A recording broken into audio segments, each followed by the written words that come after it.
महाकुंभ भारत का सबसे बड़ा धार्मिक और सांस्कृतिक मेला है, जिसे हिंदू धर्म में अत्यधिक महत्व दिया गया है। ये मेला हर 12 वर्षों में एक बार आयोजित होता है। इसे विश्व का सबसे बड़ा आध्यात्मिक सम्मेलन माना जाता है, जिसमें लाखों साधु संत, श्रद्धालु, तीर्थयात्री और पर्यटक भाग लेते हैं। महाकुंभ का आयोजन 4 स्थानों पर होता है: हरिद्वार गंगा नदी पर, प्रयागराज जहाँ त्रिवेणी संगम होता है गंगा, यमुना और सरस्वती का, और तीसरा उज्जैन शिप्रा नदी पर, और चौथा नासिक गोदावरी नदी पर। महाकुंभ स्नान का धार्मिक महत्व यह है कि ऐसा माना जाता है कि इस पवित्र नदियों में स्नान करने से पापों से मुक्ति मिलती है और मोक्ष की प्राप्ति होती है।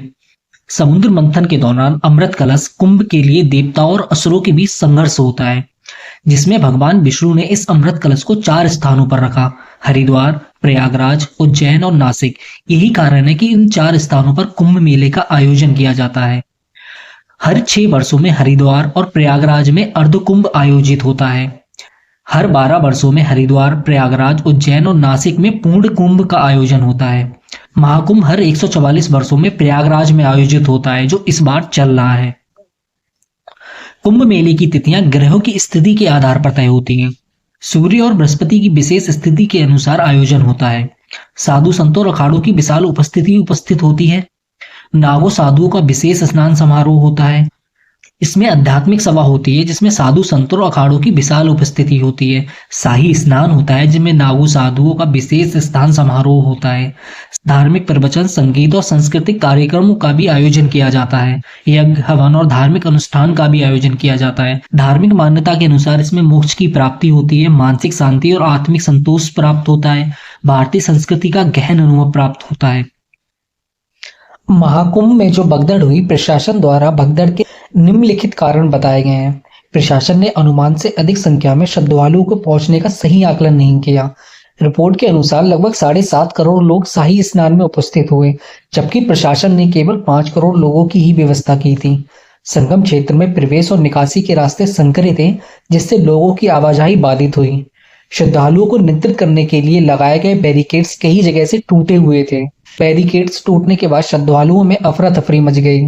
संकरी गलियों में लोगों ने दबाव के कारण भगदड़ की स्थिति उत्पन्न हो गई। घटना के समय किसी अज्ञात कारण से भगदड़ के बीच आग लगने या बिजली के करंट फैलने की भी अफवाह फैली थी। इससे लोग घबराकर इधर उधर भागने लगे, जिससे भगदड़ और ज्यादा बढ़ गई।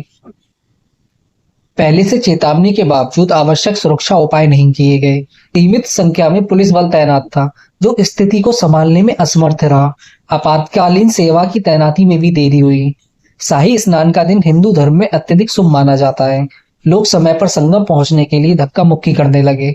धार्मिक उत्साह के चलते श्रद्धालु प्रशासन के निर्देशों का पालन नहीं कर पाए। कई जगहों पर अस्थायी टेंटों में बिजली की कमी हो गई। पानी की उपलब्धता भी सीमित थी, जिससे लोग परेशान होकर गलत दिशा में भागने लगे। बेहतर भीड़ प्रबंधन और तकनीकी साधनों का उपयोग जैसे ड्रोन निगरानी की आवश्यकता थी, लेकिन इसकी भी कमी महसूस की गई। अधिक चौड़े प्रवेश और निकासी मार्ग बनाए जाने चाहिए थे। सुरक्षा कर्मियों की संख्या बढ़ाने और आपातकालीन सेवाओं को सुदृढ़ करने की भी आवश्यकता महसूस की गई। धीरे धीरे भीड़ बढ़ती गई और प्रशासन की व्यवस्थाएं भी चरमराने लगी।